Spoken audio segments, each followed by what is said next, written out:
Hi all, hope you've been staying safe and well.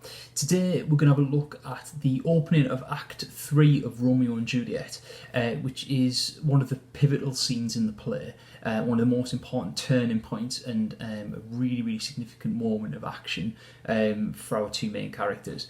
So we've got to remember where we've come from. At the end of Act 2 we have this really joyful moment with Romeo and Juliet being married and the celebration of that. And now we're heading towards the middle of the play, the main action, and how that is all going to unravel and to go wrong. Because we know from the very first prologue that they are star-crossed lovers who are doomed to take their own lives. So how does that happen? Where do we move from? And this is one of those important scenes. I hope this is really useful. I'm going to go through it in a fair amount of detail, looking at quite a lot of the language. So please do take your own notes as you're going through, but you can obviously go back and repeat bits of this video if you feel necessary. I hope it's really useful.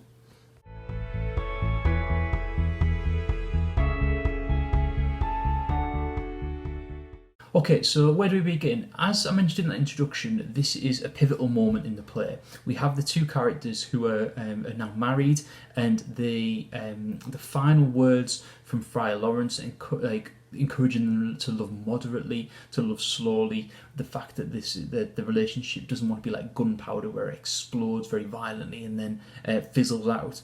We have this moment of joy, and the friars put this together as a hope of being able to reconcile their two families, hopefully to bring them together.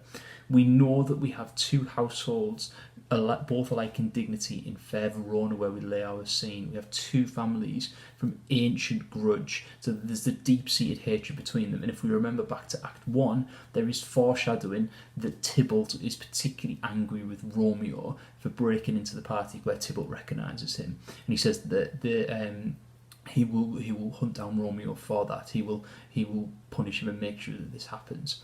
So there's all this foreshadowing, setting up this pivotal moment in the play, which is Act 3, Scene 1.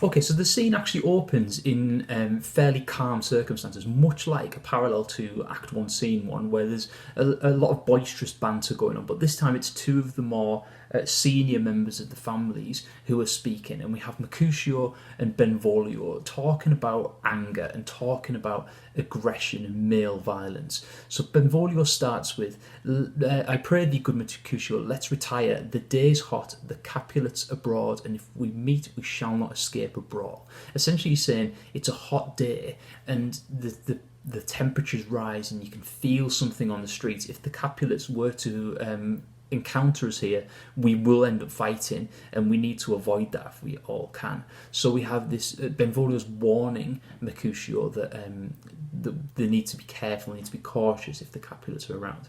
However, Mercutio responds with, Thou is one of those fellows that when he enters the confines of a tavern, claps his sword upon a table and says, God, send me no need of thee, and by the operation of the second cup draws on the drawer when indeed there is no need. So Mercutio said, how dare you talk to me about being angry when you're the sort of man who goes into a bar and by the time he's had his second drink is drawing his sword. So there's this sort of masculine banter about violence and how the characters use violence quite regularly. Benvolio in his first speech uses the phrase, the mad blood is stirring. It's a really useful little phrase that to remember, to talk about like how violence is part of this society. And Benvolio even questions, am I like such a fellow? He's not really sure if that is how he behaves. So we have this setting the scene of it's hot, the Montagues are on the streets, they realise that the Capulets are around somewhere, if they meet there are going to be problems, setting up like a pivotal moment for this scene.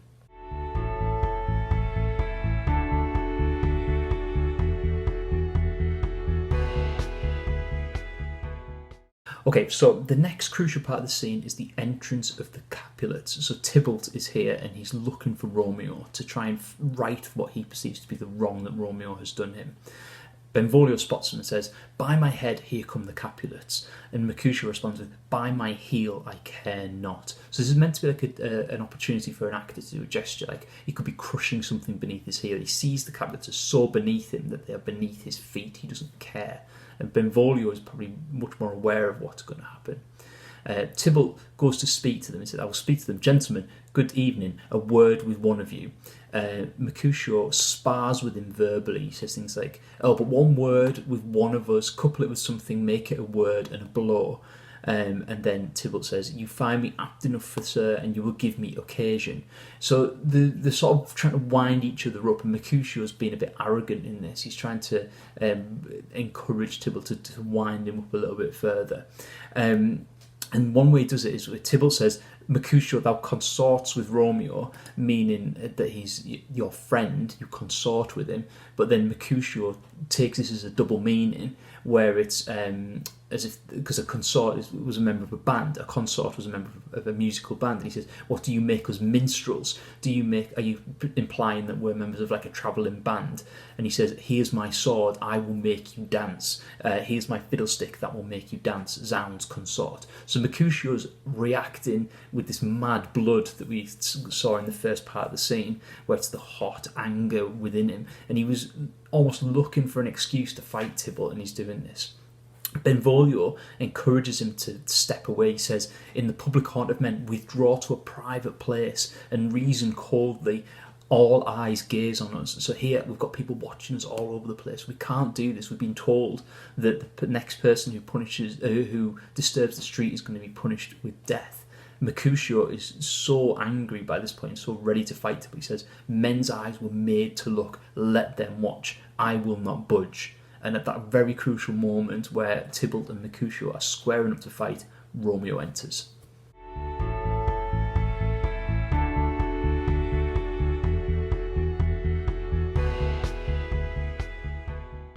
Okay, so as Romeo enters this scene, we've now got to understand things from Romeo's perspective. He is secretly married to Juliet, and that makes him a member of the Capulet family. Tybalt is Juliet's cousin, and now is a member of Romeo's extended family as well. So Romeo is going to try and act like a peacemaker. He's going to try and not to fight with Tybalt if he at all can. Tybalt doesn't know this. This is all done behind Tybalt's back, so he's not aware of the fact that Romeo's now a member of his extended family, and Romeo's trying to do this without giving too much away, without actually saying, I'm married to your cousin, I don't want to fight you.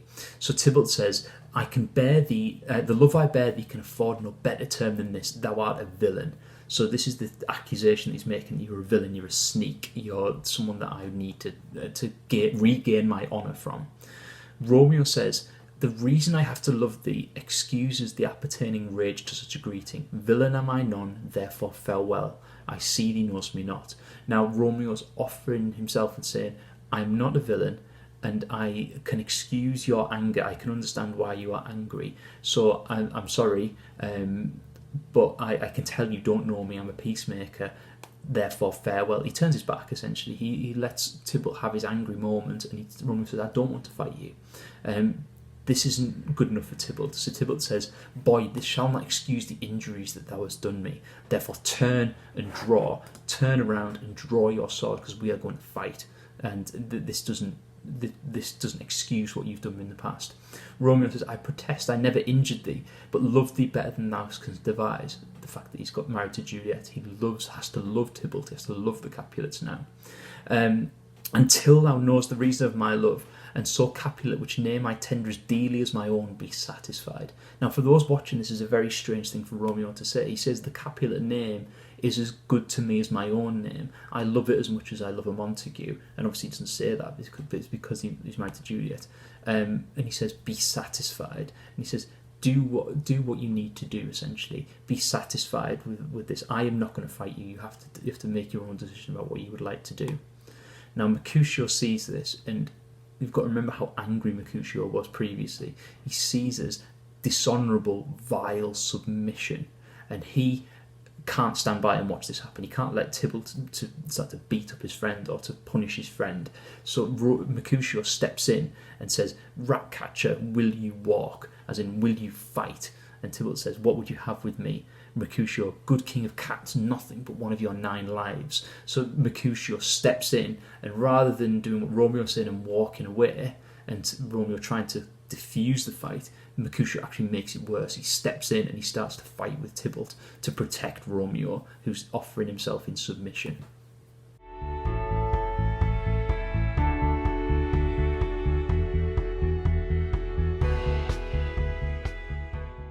So the next part of the scene, quite short, we have Tybalt and Mercutio starting to fight. Now we know that if anybody disturbs the peace of the streets, then they will be punished by death. Tybalt says, I am for you. We have two hot-headed characters here, two angry characters, trying to fight on the streets.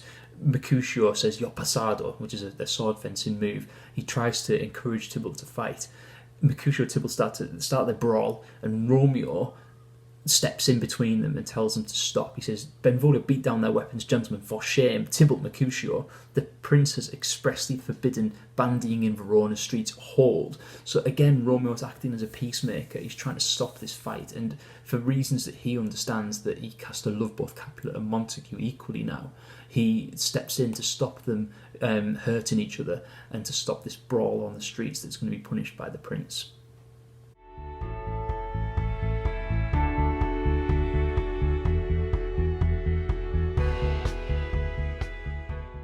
Now, initially, we would see what Romeo's doing as a really good thing. He's acting like in a moral manner. He's acting in a way that society would see would be the right way to act. However, we know that fate has doomed Romeo, that he's a star-crossed lover, and he's going to take his own life, that the stars have aligned against him. So even though he's doing the right thing, bad things are going to happen.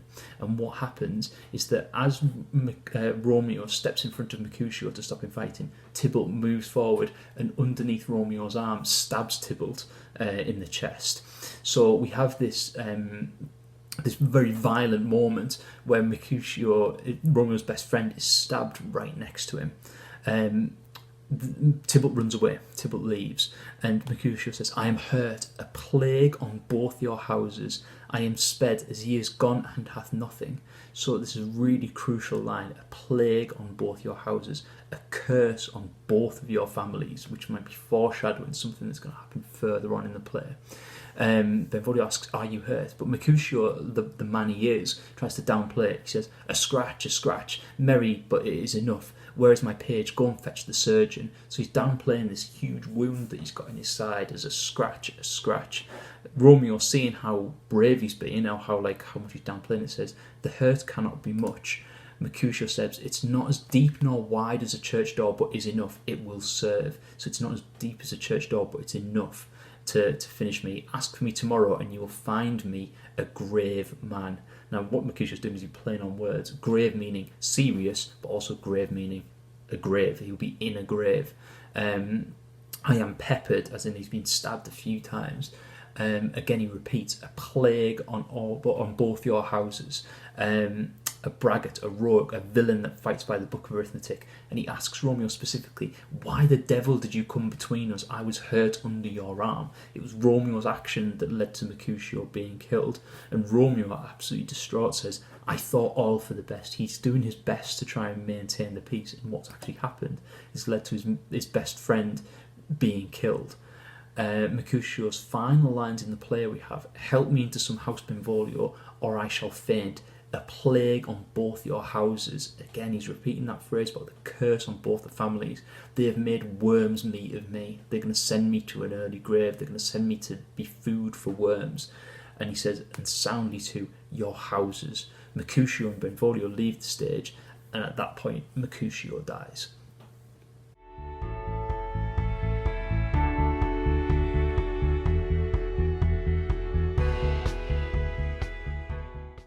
Okay, so at this point, Romeo is furious, and all thoughts of making peace and being the reasonable man that he was at the start of the scene have gone. His best friend, he's just watched his best friend die in front of his eyes because of his actions, and he feels fury towards Tybalt.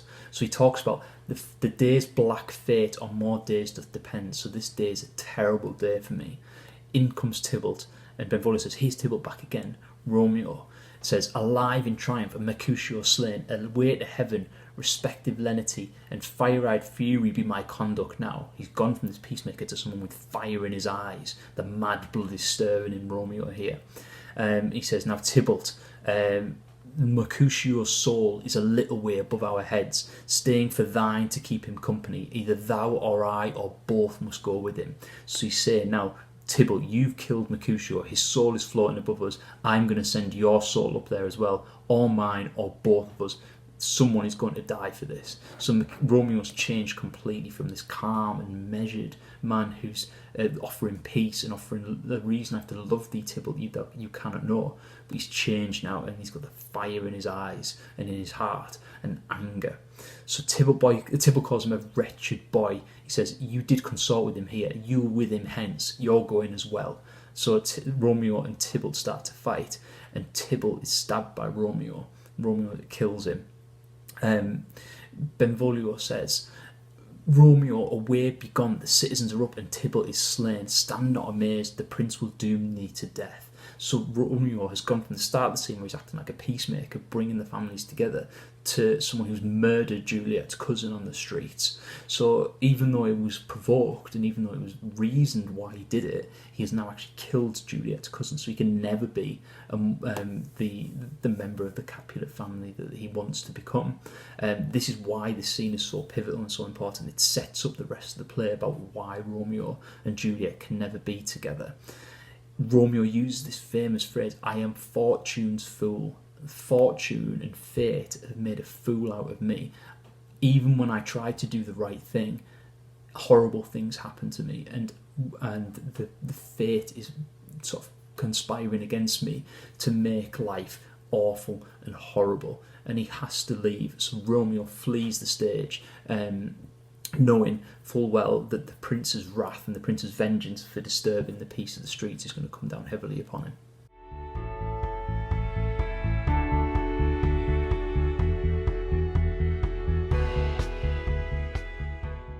Okay, so the final part of the scene, we have the rest of the families arrive. So Lord and Lady Capulet and Lord and Lady Montague arrive, along with the prince. And there's a bit of time of discussion with Benvolio asking him what happened. And Benvolio gives a true account of the story, to his credit. He tells the truth. He tells us what happened about Mercutio's anger and Tybalt, and then how Romeo responded to what Tybalt did.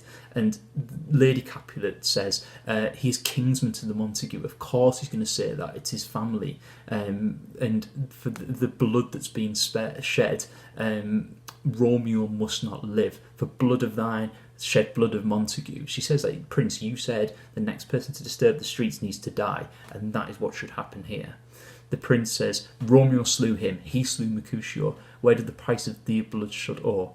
And Romeo's father steps in and tries to say he was Mercutio's friend. This what should end where the law says the life of Tybalt. So Romeo's father tries to step in and do that, but the prince is not having this.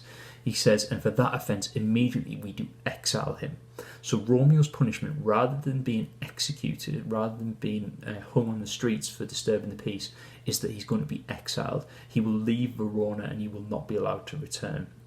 Now, for Romeo, this punishment is probably, well, he feels that this punishment is worse than what the prince could have done to him. If he was executed, he would leave this world and he would leave not happy, but he would be left. Now he has to be exiled and he will be forever away from Juliet, and we will see Romeo's reaction in the next scene. So we know that Romeo is banished. He is sent from Verona and he is not allowed to return. So this is setting up the rest of the action of the play, and the fact that the way these characters their lives are going to start to unravel now towards the finale of the play.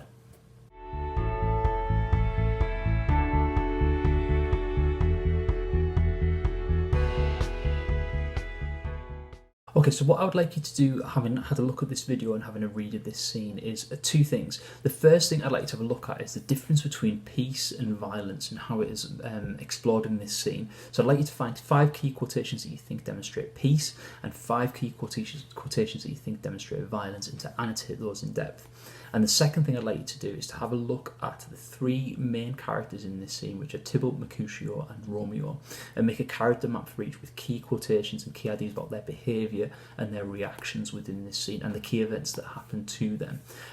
So obviously looking at Romeo, look at how he initially behaves, how he changes, and the key events in what he does. There's 2 tasks will pop up in a couple of seconds, and then if you stay tuned to the end of today, we've got today's film recommendation.